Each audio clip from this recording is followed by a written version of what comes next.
Vamos lá começar com a famosa Petrobras. Chega de famosa. E aí, Matheus, já Chega sabia, de famosa. eu falei famosa. Chega de famosa. Que eu vou ter que falar.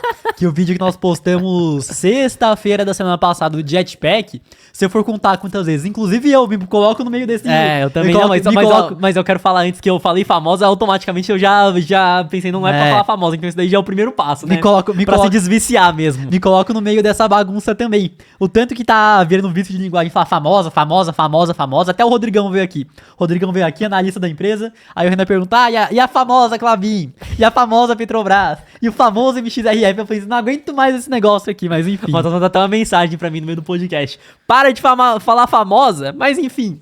Vamos falar sobre a Petrobras. Muitos se depararam com essa notícia.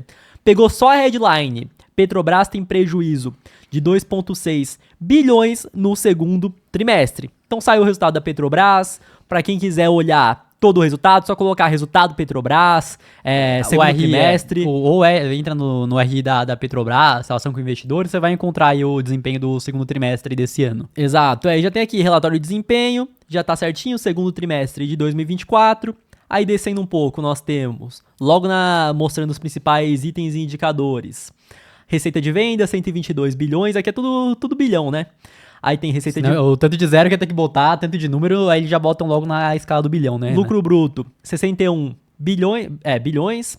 Aí tem despesas operacionais, que é de 26 bilhões, e aqui vocês já podem ver que foi praticamente 10 bilhões acima do trimestre passado. Foi 16, aí foi agora 26. E aí, do lucro líquido, que no caso foi prejuízo, aparece que foi um prejuízo de 2,6 bilhões. Só para situar todo mundo aí, então a receita de vendas é basicamente o quanto entrou no caixa da empresa. Uhum. Aí o lucro bruto é o lucro antes de descontar imposto, caso tenha alguma dívida, o passivo financeiro da dívida e tudo mais. Despesas operacionais é o quanto gasta para rodar a operação, porque afinal, para conseguir ter esse resultado aqui de vendas, de ter esse resultado de lucro, obviamente tem gente trabalhando. Tem gente trabalhando, tem o custo de toda a empresa, então entra aí na conta também.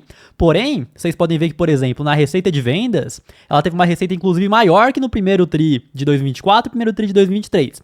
No lucro bruto, teve um lucro bruto maior que no primeiro TRI de 2024, segundo TRI de 2023. No caso das despesas, ela subiu, porém, se você for ver, não justifica, né, Renan, o que aconteceu na última linha aqui do lucro líquido, né? E aí, que no caso é prejuízo, né? Exato. E aí o que aconteceu com essa despesa de 10 bilhões a mais? Então, a Petrobras estava discutindo, estava brigando em relação ao imposto, se deveria pagar ou não esse imposto, e acabou chegando em um acordo.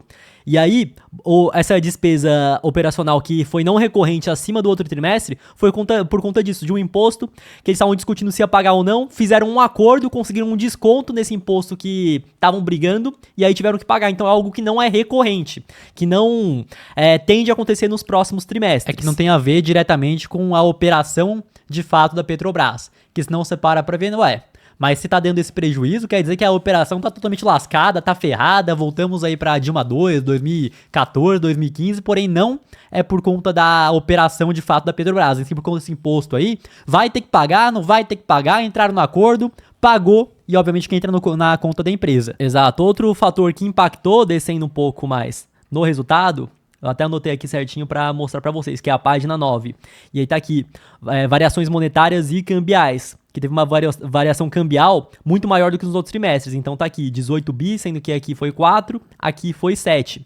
E isso aconteceu por conta do câmbio. Então, no começo do trimestre, o dólar estava, se eu não me engano, menos de R$5, e aí o dólar explodiu. E aí o que acontece com a Petrobras? É uma empresa que tem os seus lucros, a sua receita, né? Nem lucro, sua receita dolarizada. E aí por conta da receita ser dolarizada, o que tem que acontecer também? A dívida da empresa ser dolarizada, né? Porque não faz sentido você ter uma receita dolarizada e uma dívida em real, porque o câmbio mudando pode alterar tudo. Então se você tem uma receita dolarizada e uma dívida em real, e aí o dólar se desvaloriza, aí vai alterar tudo, certo, Matheus? Uhum. E aí essa parte da variação cambial também acabou afetando junto. Porém, aí se você for ver o fluxo de caixa livre da Petrobras, então a gente sobe de novo para mostrar para vocês, fluxo de caixa livre, foi mais ou menos a média que estava ocorrendo nos outros trimestres. Então, no segundo TRI de 2023 foi de 33 bilhões, no primeiro trimestre de 2024, 32, e agora 31. E aí a Petrobras agora vai começar a fazer um investimento nela mesma. Começa em 2024, se não me engano vai até 2028. E aí isso diminui um pouco comparado aos outros. E aí, o que vai acontecer com a Petrobras? Ela vai distribuir dividendo. E aí muitos podem se perguntar, nossa, mas calma lá, porque ela teve prejuízo e vai distribuir dividendo? É por conta que a distribuição de dividendos é relacionada atualmente ao fluxo de caixa livre. E aí teve um fluxo de caixa livre e ela vai distribuir 13,5 bilhões, que dá R$1,05 por ação. Então foi isso que aconteceu em relação ao prejuízo da Petrobras. Comenta aí, você tem Petrobras na carteira? Tem ou não tem? Pretende colocar ou não? Que a gente quer saber também, né, Matheus? Exato, é o que eu vejo da Petrobras nessa parte do imposto em si que teve que pagar, que é complicado, né? Que o próprio Estado já é o controlador da empresa e o Estado recebe, tanto quando tem que pagar o imposto, a Petrobras paga imposto, vai para o Estado, e quando distribui dividendo vai para o Estado. Porém, se eles têm que pagar, a empresa tem que pagar mais imposto, vai direto para o Estado, porém o acionista não recebe o dividendo, né? Não recebe, não. Se for distribuir dividendo, vai o dividendo, obviamente, pro Estado e vai o dividendo também pro acionista, pros outros donos da empresa. Agora, sai no caso de imposto, entra lá no custo da empresa, no quanto ela tem que pagar, e aí só vai pro Estado de vez, né? Mas aí o que complica de vez é quando o Estado quer tributar os dividendos também, né? Então ele recebe no imposto, recebe aí boa parte dos dividendos que a Petrobras distribui, já que é do Estado, e ao mesmo tempo também ela vai pegar a parte sua, que é o seu dividendo, né?